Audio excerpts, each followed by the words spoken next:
So we're opening the floor now for questions. And I had posted before that if you want to maintain anonymity, you're welcome to send your questions to me in the chat and I will read them out for you. But if people want to kind of speak up very quickly about their questions, we can also do that. So do you have any questions? I don't see any in the chat. But I have one for you, Minister Jackie, that I'm going to start with, so to get us rolling while people sending their questions. So this question is about women struggling with maintaining a career and fulfilling the purpose for marriage as we have now relearned it to be. So do you have any words of advice or tips that you can share in that regard now?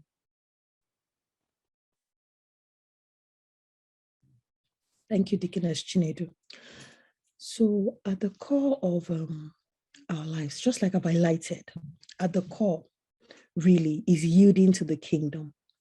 And so we must prioritize our lives to give that result, if you see what I mean.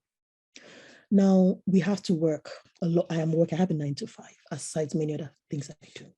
So there's no dispute. But I think that one thing is sure, is the fact that whatever I do must give me enough time to infuse as much as possible into my children, into my marriage, into whatever it is that God has called me to. It must. So when I say it must, it means that we would decide and we would choose the things that we want to give our time to as work, because even our work is service to God. But then they mustn't hinder us from doing the call. You know, there's so much about just even delivering godly children, just that purpose alone. And one of the things that even I have seen just in this past 1.5 of pandemic, if no more, I have realized that there is a space, a very big space that God has put in the parenting of our children that we are the ones that we are to occupy. I saw that in this 1 year of pandemic, just so that if, it begins to answer your question. And I said to my husband, I said, honey, in this past 1.5 of working from home, I have answered many questions these children have asked me. My kids are 10 and 9, 8.5. And so I began to say, so all those days we were dropping them at the after school club, who were they asking these questions? My Uyubo people that are not on the same path with me, if you see what I mean. And I just began to really uncover on my own, just seeing every day the fights they have, the argument they have, what they watch, and they're like, mommy, these guys, yesterday they were telling me about people trying to be transracial. Even me, I didn't really know. So they were showing me a guy who was not trying to be Asian. They were doing his face. He had to go through an operation. They are doing a head. Just so you can understand, my parents, that we cannot afford to say that one walk is keeping us away from explaining some things and from infusing light, the real light into these children. Every day of this pandemic, I saw that. Every day. And I said to myself, I will yield. As you know, I wrote it down. It's a prayer I pray. I must yield to heaven. So what will it take for you to do that is a question to ask you. Do you see? It's a question for everyone's sake. Is it that maybe my husband, if his job is more flexible, okay, honey, this is what we do. This is how we do it. We do this. Currently, we're doing purpose-driven life. And please, I don't have perfect children. God does not even need, I'm sure he's not even calling us to perfect parenting. He's calling us to purposeful parenting. That's another tip for us there. And so you can say, oh, honey, you're the one who comes back home early. This is what we do. We have Bible study. The kids are currently reading purpose-driven life. There's a devotional for children for it. And so we're doing that every night. We're going on that journey. So you have to make sure that one of you can do this work, if both of you can't. If your job is the more serious one, two of you cannot have very serious and unavailable jobs that make you unavailable. No, how are you going to fulfill that purpose? So those are things that we have to sit down as intentional couples, as intentional children of God, to say, what are we doing to make sure that we don't fail on this? So women, sometimes you just be bringing the more money if the man is willing to sit back, but you must remember that kingdom agenda must be fulfilled in my marriage. So that's how I'm going to answer that question. We can't say so much. It's very personal. People, different situations, different scenarios. If you see what I mean, Deaconess Chinedu, everybody will have to sit down and say, okay. I mean, and I can go on that topic, but I hope that has helped us to just say we have to reorganize, because after all we have done, somebody, let me go further. Mrs. Bukwawashika put something up today on Instagram, and she was talking about Afghanistan. And she was talking about the fact that if you want to pick a few lessons from what has happened, you realize that, God forbid, we can be homeless in one day. We can be, oh Jesus. And I don't even, but that post did a lot to my mind, even already today, which is the fact that there are some things that can never be taken away from us. Whilst there are some things that can be taken away from us, like this. The things you instill into your children, the kind of life you raise in your home. Do you see? It can't be, even if a war comes, you see what I mean? Whilst he can take away the money and the cars and everything, it won't take away a child that you have raised for God. And I hope that answers. My spirit says that answers. So yeah. Thank you so much, Ma. That's an awesome, very practical response.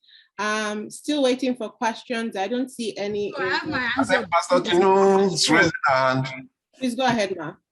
Okay. So still in terms of husband and wife, well, not necessarily for children now, but in terms of marrying, and then maybe the wife is asked to choose between the marriage and the career, because that kind of happens a lot.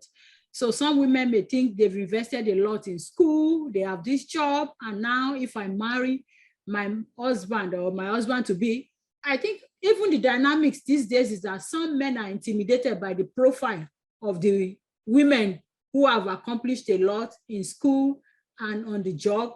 And so some accomplished women are feeling, is it because of my accomplishment that this is not happening? How do you balance, marriage with the career, with the school, and, the men feeling, maybe she's above my level or something. So can you just put some spiritual spin on that, please? Thank you, Ma. Thank you, Ma. Thank you so much. So the first thing first is I really want to help every man who really even doesn't understand that we are man, woman, we are God's, human beings who have been breathed the Spirit of God. So there is no one person here, one person there, all that thing that we grew up with that were not clarified for us properly. There's nothing like that. If we really go and see it, the breath of God, you see, is inside me, and there's no seniority or juniority, if I can use that word, in that. That's where I'll start from. Immediately you were asking that question, the Holy Spirit just said, remind any man that is here of Deborah, of the woman that Deborah was. And the fact that the Bible made sure, God, sometimes you wonder why God let some things be written in the Bible. But the Bible made sure to tell us that she was a married woman. But it was not Lapidoth who was under the tree and telling the warriors what to do or getting into the... No, it wasn't.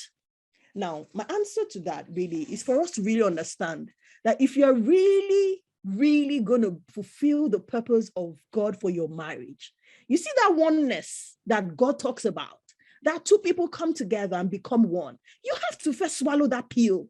Because if you have not swallowed that pill and allowed it to digest in your heart and your lives, you will constantly keep seeing this funny, I'm doing this and that she's doing that. No. We are one. We are one. I'm sitting down here, I'm speaking to you, but take it or leave it. It is the union of the Oludimus that is doing this little assignment. Do you agree? Yes or no? Yes. And so you must understand that maybe it is my husband God has given the better job or better income, or he's the one that's done all the qualifications and Sigma and whatever it is that, certifications that gives them all the... Fine. It is us. It is us. And if it is the woman as well, it is also. You see, one of the things that a man can do that would help him for the rest of his life is to see his wife as a gift. The moment you don't see your wife as a gift, you will have issues with everything. Even when she's trying to be the most humble person ever, you will still see issues. She's a gift to you. I want you to picture your wife. And if there's any man, and I just sense that, I want you to picture your wife as the powerful PA to a top executive in the bank, maybe like the owner of UBA or I don't know, the HSBC, or I don't know what banks we have in America, sadly, but at least I know what we have in UK here. But imagine the top executives, even for our own Nigeria setting, your $10. Imagine them and their PAs. Do you know how powerful their PAs are? Their PAs most likely prepare their slides, their proposals, they can tell who is going to see them at certain time or not. Do you see? They can tell if one person has been coming for 1 year, they can decide if that person will keep coming for the next 3 years. Is it a lie? It's not a lie. It's not around me. Sorry, we cannot. No. He's busy. He's flying out, and they will give you the whole, plan for the man's life for 1 year. That's the PO. But who is the person that we all know that is the person? Is your $10. If you see your wife as that executive, she's not an assistant. Let's not even go into that topic again. But if you see her as the helpmate, you will embrace all the goodness inside of her. My husband says it every time. He was saying it, which day was that, about this COVID, because I was the one who fell ill first. But then he fell ill, and the moment I saw that his temperature was 40 something, as a woman, immediately, I just threw away my sickness. Which sickness? Immediately. And then before we knew, the kids were sick. Just to give you just a practical, simple example, I had to jump up. He was telling his brother over the phone, that in fact, hey, Buki has been taking care of me. That he doesn't even know what, but the point is to just see each other as gifts, as blessings, as me, I was saying here, they said my husband has a grace that God has given him. I have a grace that God has given me. We come together to become one. There's nobody who has been given less. And I hope that answers the question, the question to really just help us to say, there is no you or me. It is us. We are one. And together we produce for the kingdom what he wants us to. And we will not get in the way with ourselves. We will not get in the way with our flesh. We will not get in the way even with what third party are grumbling around our ears. We won't let them. All right. I hope that helps. Ma. Yes, it does. Thank you so much, ma. Thank you, ma. I have a couple of questions here that I'm going to read out. Before I do that, I just want to direct everyone's attention to the chat. The God's Prepared Singles Hub has been referenced by Minister Jackie, and I've posted the website in there for people who are interested in exploring that some more. All right, so the first question here, Ma, is for those trusting God to get married, after you have prayed and received confirmation about the person, what are some critical conversations you think the man and woman should have before getting married? I love it. I really love it. I love it. I really love it. And I'm grateful you asked the questions. Yes, we have heard God. Yes, God has directed us. Let's begin to ask questions around values. Let's begin to just, check that we're ticking the right boxes. That one of the things I've learned, and even with my journey, is that God says yes does not mean yes now. Sometimes God is doing a work even on the other person, and it's not yet time to go and take on the office of husband or wife. Do you see? And so it's very important to begin to check out, we talk about the topics of value. What is big for you? What are your core values? And you don't just ask like that, like you're at an interview. You begin to just understudy. You watch them. You're at a date or a movie. You see how they're talking to someone. God has shown you, yes, this is the one. But there and then, you know that there is a work still to be done in this person's personality. This person's personality has not really suppressed under the spirit, if you see what I mean. And so you want to begin to have those conversations that open up your eyes to see. Open up yourselves to see weaknesses that can ruin us. Do you see? You want to have conversations on communication. How do we talk? How do we explain and express each other? You don't want to get into marriage and it's like, vabavu, like, oh my God, what happened here? Because again, God said it, yes, but there's a schooling system that we go through. You want to begin to talk about children. You want to talk about, for example, the things I shared about parenting today, you want to get their perspective on it. You want to understand whether you are with a person who is going to say kids are meant to be slapped and beaten. You want to check, because slapping and beating did not do so much for people like me. It just even made us more rebellious, So because just not agreeing on that can become a big problem in raising children in a marriage, where one person is saying, let's do this. No, get it. That's not the way. But then you keep clashing and you're not able to even go further. That's another thing. You want to talk about sex. You want to talk about it in a way that you don't commit sin, but you want to have an understanding. So one of the things I do in my primary sessions is we talk about expectations, sexual expectations. Yeah. We talk about past. You want to uncover as much as you can uncover. We are not getting married to come and be opening surprise windows every day. I can always say to my singles, it's not a black market. So it's not like, in Nigeria, where I grew up in Sule, we had one market in Itire. If that takes anybody on a memory lane, it's called night market. So you will buy ugu and all those vegetables. You may get home the next morning, you realize that what you bought was half brown, half green. You know why? Because it was night market now. The women are ready. We say, so yeah, just buy, you're not about to do that. Oh, that's not what marriage is. And that's why I really love that question. So you want to talk about the little burdens that you have in your heart, because of the work I do, I see so many scenarios. You see a woman who has clearly had God to go after a certain assignment that would need money from the union. And the husband is like, you dare not, because you are Darocha, or you think we have all the money. And this woman clearly hears the burden and she's like, oh, God, show him too. And this man is hindering and he's like, no, you can't do it. You better go to work, make your money. And she's like, no, I have a calling. I hear babies crying. I see and they're not, the man is not allowing it. Now, you want to ask, what are the burdens of your heart? What is the big picture of your life? We have to know. We have to know and we have to see a little. We may not know it clearly. My husband didn't see all of these, but he saw a woman who was teaching teenagers. And after Redeem first, we get to Redeem in early in the morning, 6:30, fire service first for do that one, workers meeting, workers prayer service. Then I would go and teach Sunday school in the big church. I was a Sunday school teacher. And then when I finished first service, I would go to teens church and do my second service there. Do you see? Then I will sit down. And after the service, and they start counseling, one will come, ma, excuse me, Auntie Buki, and my husband will be in the car. He would have finished from his own, he was in a Daystar. He would have come there. He would be waiting in the car for me. And he would be seeing me through the gate because the teens church had a gate. As one is standing up, the next one is sitting down, and I'm answering. The point I'm making is you must have an idea of what your future entails and begin to discuss it. Sir, I really see myself, having a homeless child, homeless people's home. I really see myself doing that. We're going to have more than 3 children, but there are going to be other children. We have to ask this question so that if we need to pray you into it, we can pray you into it now. Not that you'll be a roadblock, for God. So, and I can go on and on. We will talk about even, so, just even as little as we are believers, and you won't believe it, we are believers, but I don't believe in Holy Communion, and I believe in Holy Communion. And I can go on that spectrum, but and these are things that I'm sitting with at marriage counsel, and I'm wondering how did we get on the journey of 1.5 years of dating?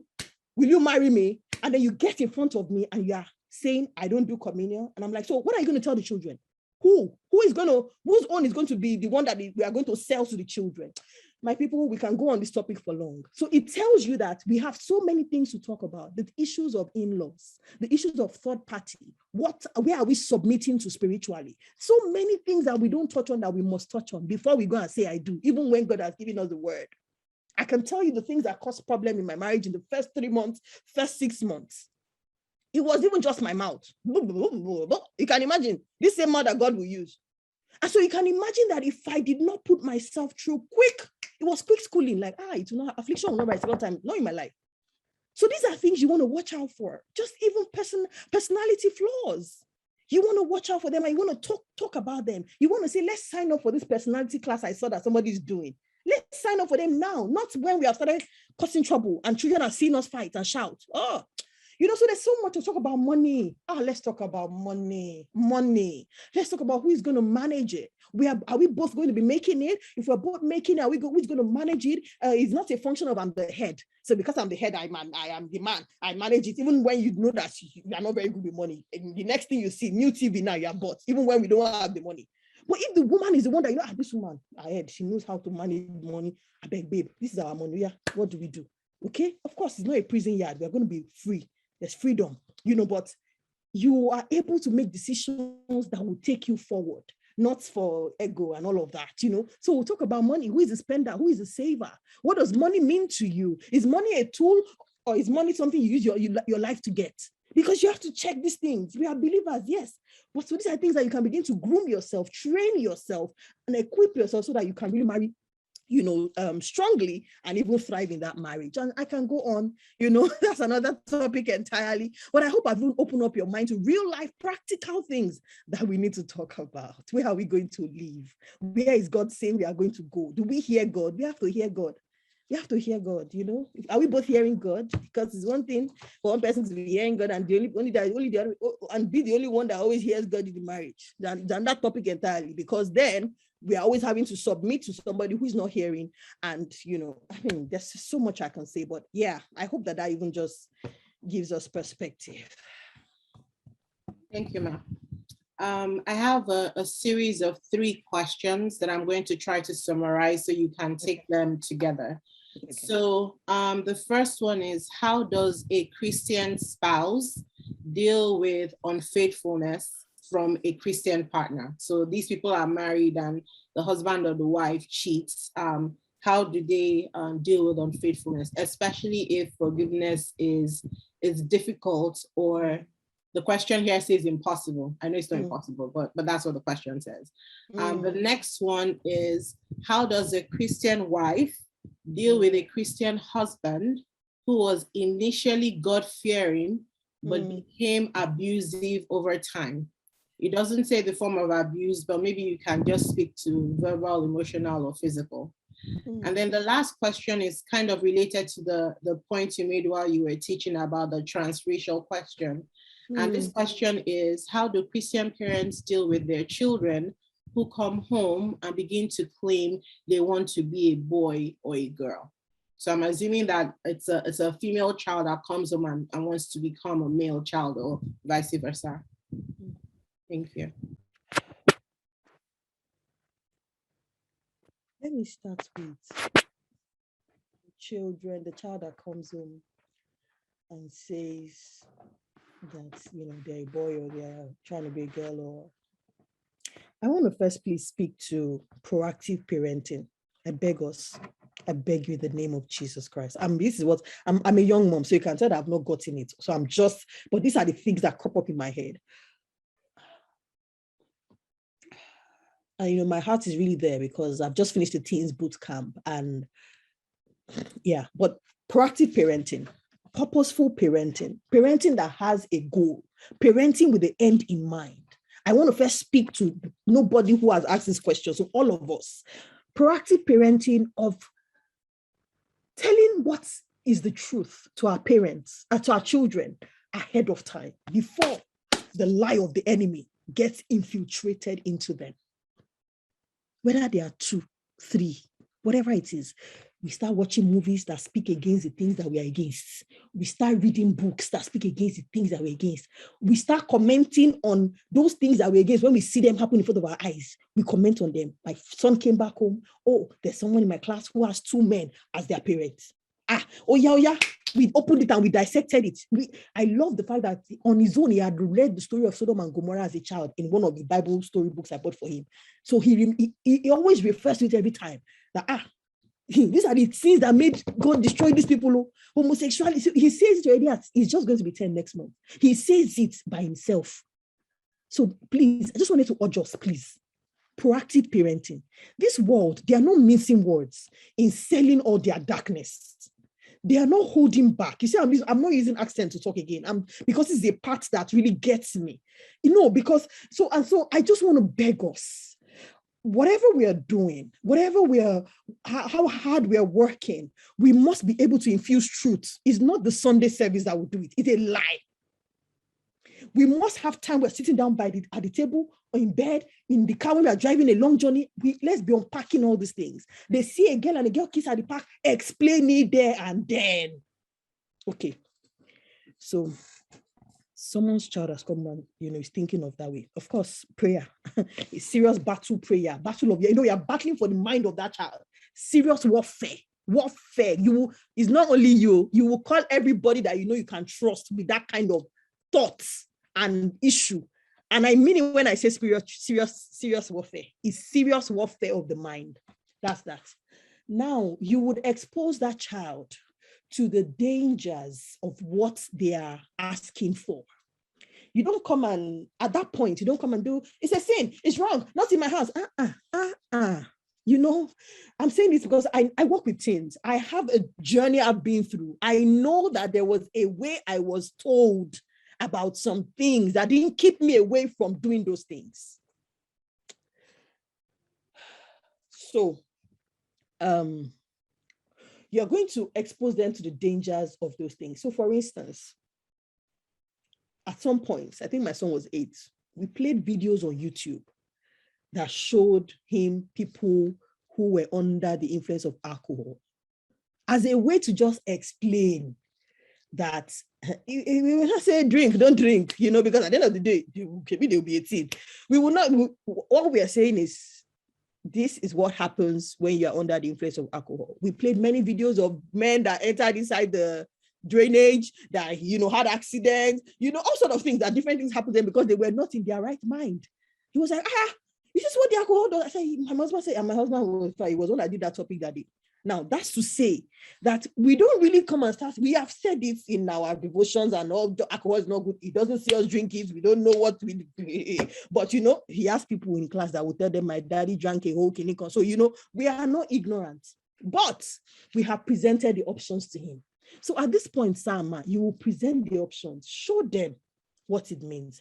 Show them the testimony, there are many on YouTube of people who went that way and their head has come back, you know, and God has restored them because they would tell you that there was nothing in it. The other day I was I had a teenager's boot camp. I just finished it. And a teenager asked a question that she wants to pierce her ears. She wants 2-3 more piercings. Nigerian, let's not be deceived, Nigerian and living in the UK here. And, you know, a girl just said, oh, Ma, can I help her answer the question? Can I help you answer the question? I'm like, oh, okay, go ahead. Another teenager, you know, and she just gave an example. She said, I did it. I did it. My parents said no to me. They said I mustn't do it. But when I went to boarding, one of the days when we made our hair, the ladies who came to me, they asked them, I said, can you pierce my ears? And they did it for me. In fact, me that I was teacher, I was just trying to compose myself that, okay, let's hope she's going to say what I need her to say because she must give this girl instruction, you know, because I was really worried for myself. Why did I give her permission? She said, but you know what? After I did it, I told myself, what's this?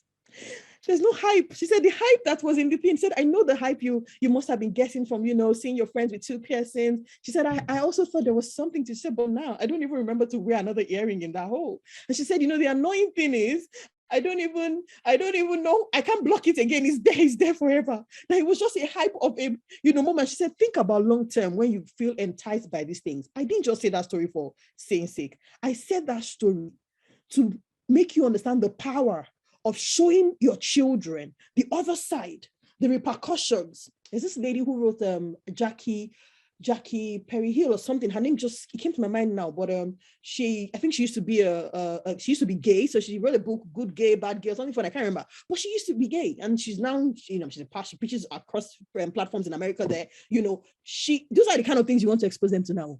So beyond just saying, no, it can't be. And you have to go and do the work now, and do the work in a very intentional way, not the hard way, in a way where you are appealing to the mind, using tools, warfare on one side, love on the other side, and exposure on the other side.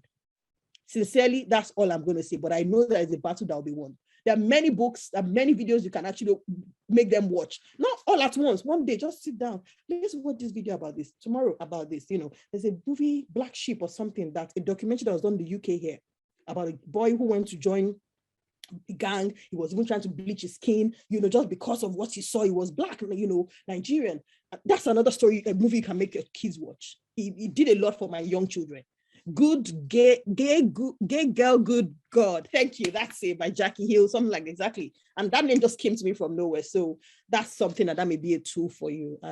Yeah. And I think, yeah, counseling. Yeah, of course. I can just imagine even the parents who need counseling on how to just help the child.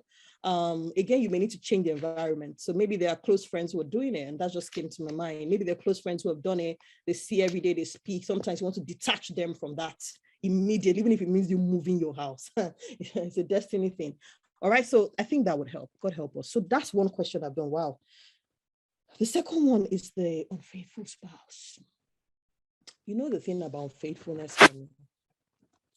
is it's quite terrible. And I really want us to know that it's never a thing to let happen to your partner. I just, if I can appeal to anyone at all, whether you're single or married, don't let it happen. It's one of those things that leave a dent like a hole in a relationship, in a life. It's the way it messes up not just only the offended, even the offender. You don't know until you see the why did I do this? I sit with couples, and that has really opened up my mind when I see 30-year-olds about to get married on Zoom calls with me during pre-marriage sessions, crying because of the unfaithfulness of their father or their mother. It goes a long way. So I've spoken to that just to say, please don't do it. But it has happened to us. What you want to remember, and it's not blackmail, it's not spiritual blackmail, is that we all have enjoyed grace from God. Sincerely speaking. Sometimes the purpose of God bringing you in contact and in marriage to that person is for you to show them the true life grace of God in real human form. Sometimes, I didn't say all the time, sometimes is that you come into a life and they will enjoy Jesus Christ, the grace of Jesus Christ, the love of Jesus Christ through you, and you'll be getting a tick in heaven like, that's something. On the other side is to remember the power of forgiveness and the poison that unforgiveness is. Infidelity is painful. Infidelity is painful. I can go on. Infidelity is painful. I have seen a woman who is 62 and she's still suffering despite having great children, grandchildren, from the bitterness of infidelity, even though she's still married to the man. Infidelity is painful. But I want to speak to that person. You see this woman I'm talking about, I know her so well. I don't want you to be that woman, whether you're a man or a woman. I want you to forgive and forgive truly. I want you to seek the face of God and say, God, this person has done this. What do you want me to do? Don't just ask him because I've asked you to. Ask him because you want an answer from him. I want you to remember again that the stories in the Bible were put to instruct us, to educate us, and all those other things that 2 Timothy tells us. I want you to remember that there was a Hosea and a Gomer. And that if the Lord intentionally used that story, though as a typology of how he keeps forgiving his people when they fall again and again, but he intentionally used the story of a couple because he knows that it is a scenario that we will be faced with on earth. And we will not say we were not equipped with what we could have done. Now, infidelity is like coronavirus if it is not quickly curtailed. Do you see? So the man or whoever is cheating cannot continue if you know you want full restoration, you want forgiveness, because I'm sorry, it's really, really impactful when there is repentance, when you stop doing what you're doing wrong. So that's something for us to take home, even if you're the offended person, because is there continuity? Because then what we are saying would need some other 1, 2, 3, 4 steps. If I was sitting with you as a counselor, it's not just going to stop at forgive, let go. But if it was just a one-off, they've confessed, they've committed to it, they need your forgiveness so that they can move forward.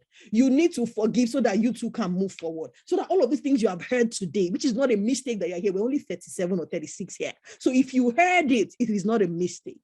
It's what are you going to do with what you have heard? Are you going to imprison yourself, even your children that don't even know anything about it yet, with the bitterness and the unforgiveness? Or are you going to use the grace of God that you have received and you're going to use it as a gift to that person? Let go and rebuild the foundations that may be shaking now. There's a lot to do with that. Counseling, both of you together, and a whole lot. But I think that's the word I have for that person. Forgiveness is not impossible, except you have decided not to do it. It's not impossible. Get people to pray with you, carry you in prayers. Your heart needs to be prayed for. Your mind needs to be prayed for. Don't underestimate the power of prayers in any situation in your marriage, any situation. If you have people you can spare them, just say, pray for my heart every day. Just keep praying for my heart every day. That's a way to let God do what he wants to do with you and through your union. And I can go on and on. Counseling is very important at that time. Therapy, because the person may even be having issues, mental issues already just from that. And I can tell you that because I've seen it. But that's it. I think I'll just stop there. There was another question. Abuse.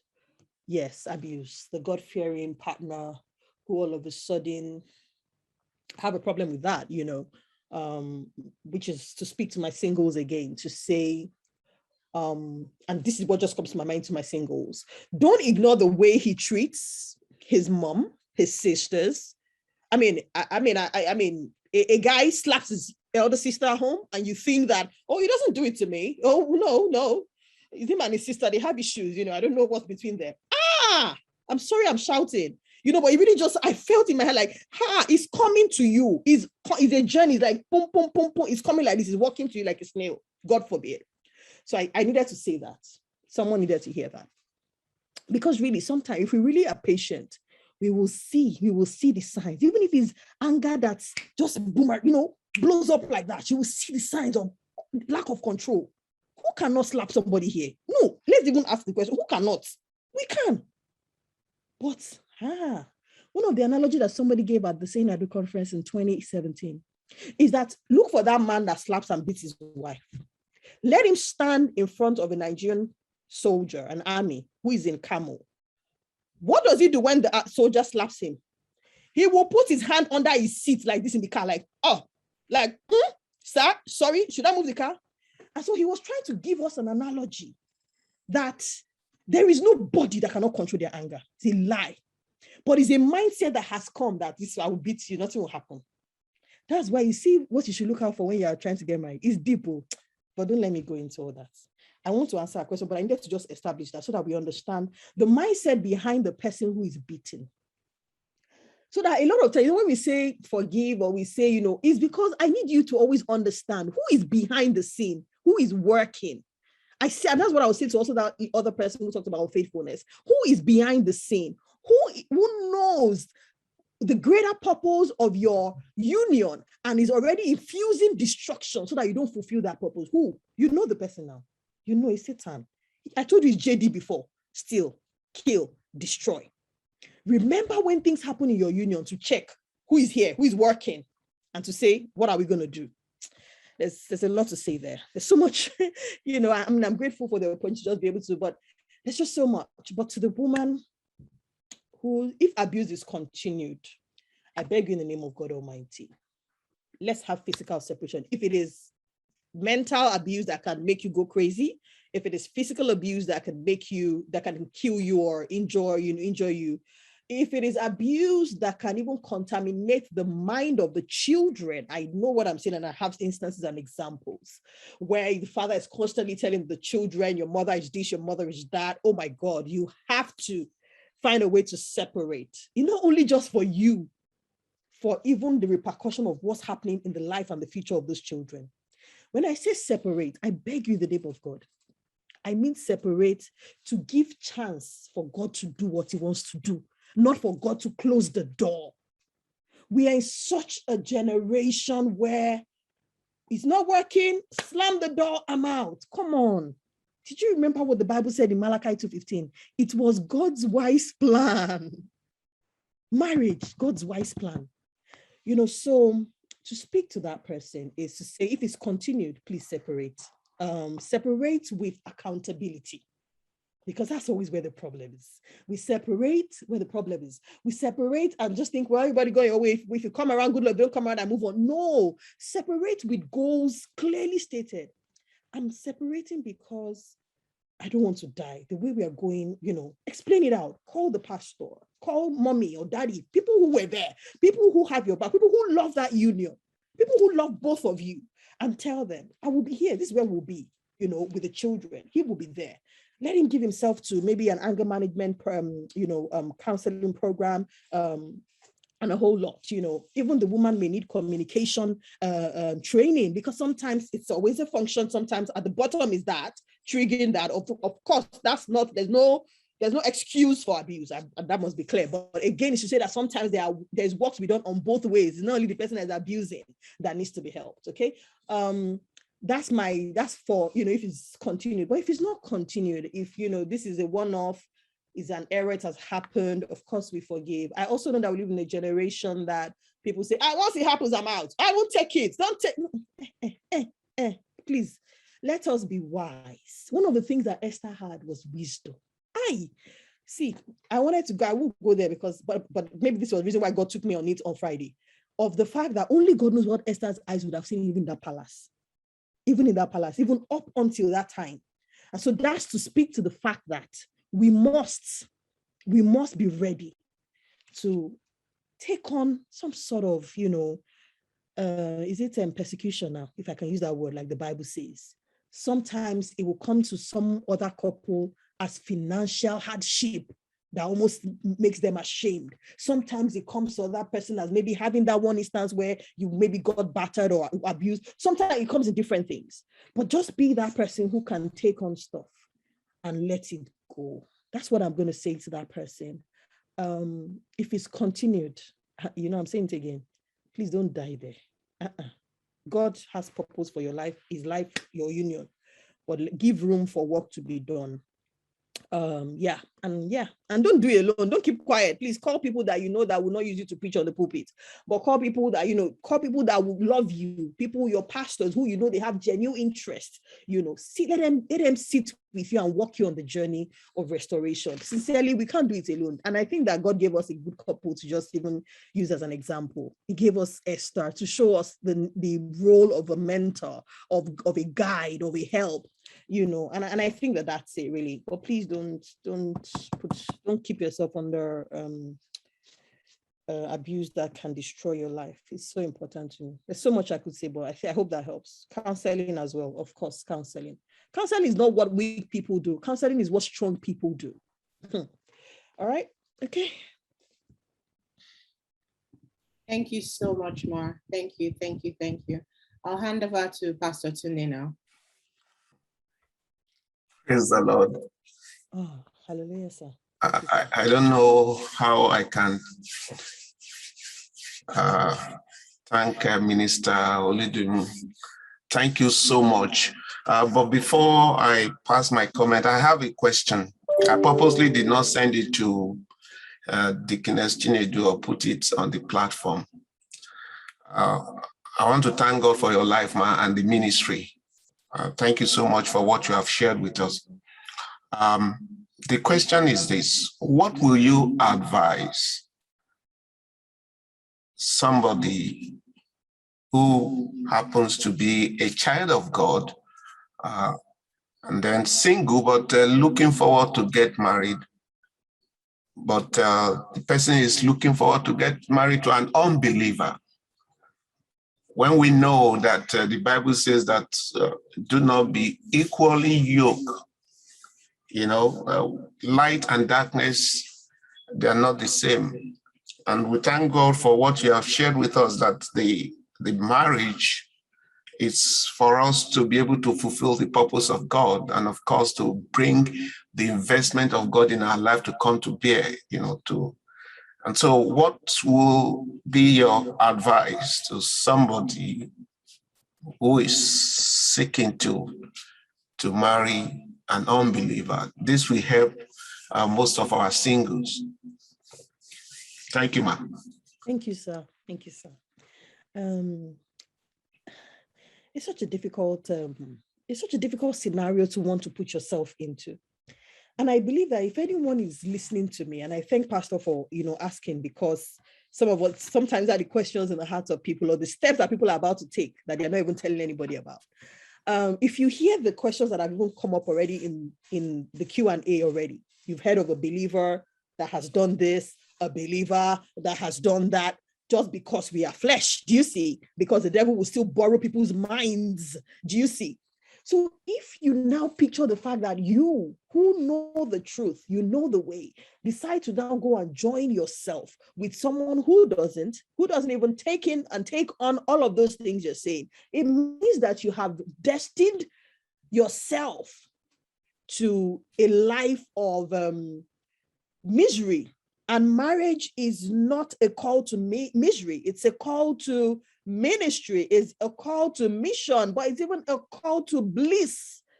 To bliss. You remember when I talked about 1,000 and 10,000?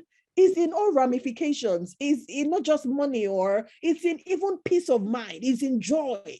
And so you want to ask yourself, what really is the end in mind? Getting married now or getting married well?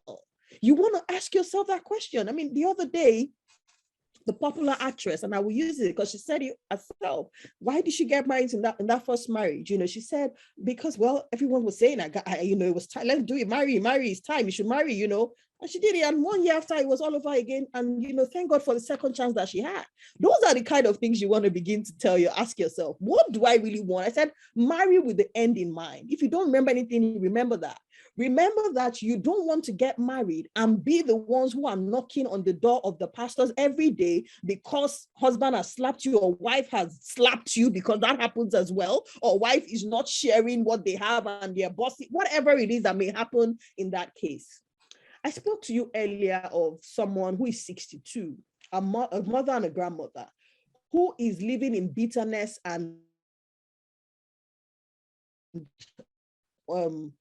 she feels like her life has not been fulfilled. She feels like a lot of things have been cut short for her because of her marriage choice. And I want you to just picture yourself in those years to come and ask yourself, the weight that I have to go through now, compared to cutting short that weight and getting into a life of misery, a life where I'm unhappy, I am married. I mean, this woman would tell you that the reason she's not a deaconess in church is because she married an unbeliever who married somebody else, who married somebody else. You know, she would tell you that, you know, so, and it speaks to the fact that if you make a wrong marriage choice, it's not only you that will not even be happy. There are so many things that were set to happen to you that may not happen. Particularly if you're single and you have the chance to make it right now. And I can use this person's story and go on a long journey, but we because of time, we can't. My counsel to you is this: marry with the end in mind. Marry with the desire to fulfill purpose with your marriage, and not just marry for marrying's sake and to tick, you know, the box because my parents are on my case. Your parents are on your case. I have answers to anybody facing pressure from their marriage. If you go on Amazon, I have a free ebook. It's called Positioned. Hey, Jesus. Chinedu is going to help us. Chinedu, you're going to help us. It's on Amazon. It's called, just if you type Jacqueline Oludimu and type Positioned. Oh my God, positioned for something, I can't remember. But I particularly just answered the question of people who are facing pressure to marry because they will push you. I said it's like pressure cooker. You know, pressure cooker, when you cover the beans and cover it there, all the heat, everything will cook up, you know. When they do all of that and they open up, you are the one who has been cooked up. Nobody else followed you in that pressure. They will put you in it, cover you up in it, but you are the only one that will go through it. Remember that. Remember, if anybody is telling you that biological clock is ticking, that it is a lie. Because as we can even see it now, 55-year-olds are having babies. Are we not in this world that God has even given us more answers? So don't let anyone push you into hell, because marriage can either be heaven. You are a blessing. How are you getting these things? Thank you so much. I can't even remember. But that's the book. Hey, single, get positioned, not pressured. Thank you. Something like that. Yes. I have it on. I just wrote it one day. I was just broadening for people who are really just falling under the pressure of get married. Because I see that when they come and see that after 1 year, 6 months, 3 months, they're having issues already. Yes. 3 months. And we're having to unpack it. Okay. So I was saying that, don't succumb to pressure, the biological clock, that's a lie. I've also told you that, time is going on. There's no time that is going on anybody. There's nowhere we are rushing to. We're even in end time. So if that's a reason, that may be a reason for you to just calm down. So don't bother. But again, to speak to that person is to check really if you're really, really born again, if you really understand your calling and your path in Christ, because then you will guide it and you will guard it. You will make sure that nothing tampers with it. It's such a big deal. It's such a big deal. So I think that's where I'm going to stop. Please don't go into marriage that will lead to hell for you. I want you to have heaven on earth. I don't want you to have hell on earth. It's possible when you marry an unbeliever, because they don't understand all of these things that we have talked about today. They don't. They think that might just something you do for doing sake, and you know better. Why are you going to subject yourself to worse? And so that's it, Pastor. So I hope that helps the person. Yeah, I believe so. One more question, if you don't mind. I know time is fast spent, but what advice will you give somebody who is already in the marriage and happens to be a child of God, but the other person is unbeliever? What can such a person do? As well. So I always use the example of Smigglesworth. I think that's the general, who there's a story about his life that, at some point he was unbelieving, and I think maybe it was backsliding. I don't know what happened, but he was unbelieving that he wasn't going to church, he was drinking or something.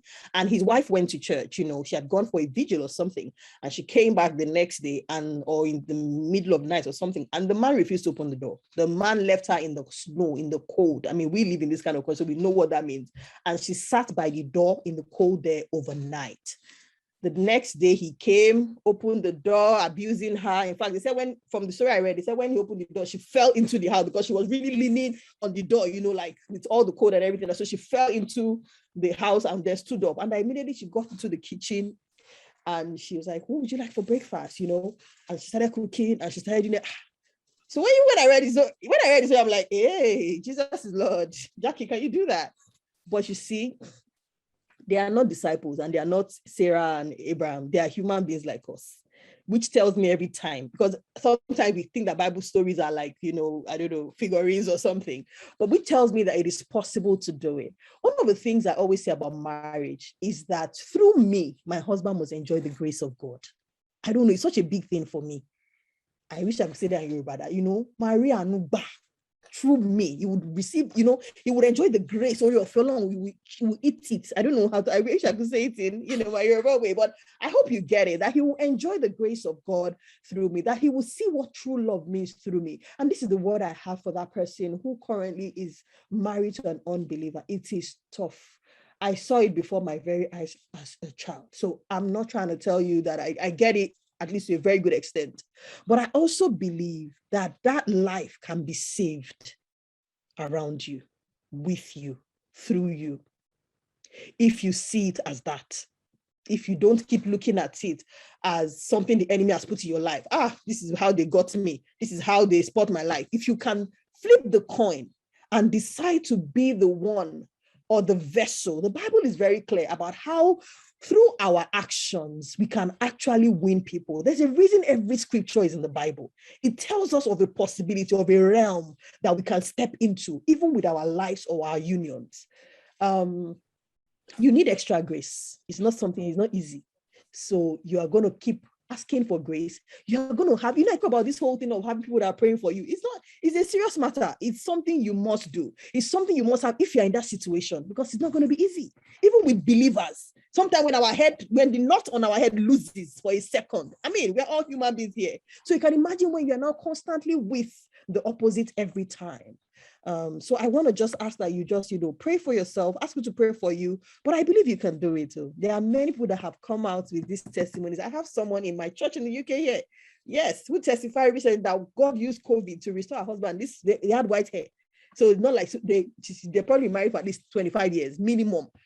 And she was like, that's her husband is in church for the first time after we all resumed the church last month. And she was testifying. And I hope that encourages you. I love how God brought that to my mind, because it's definitely to just encourage if there's anybody here, And she was saying, look at him, that this is the first time he's coming to church. We prayed. I've not seen him pray the way he has prayed in the past few months, all our married life. And I said, so God is in the business of winning souls. And if you don't relent, if you partner with God, he can use your marriage. He can use you. That's what I would say.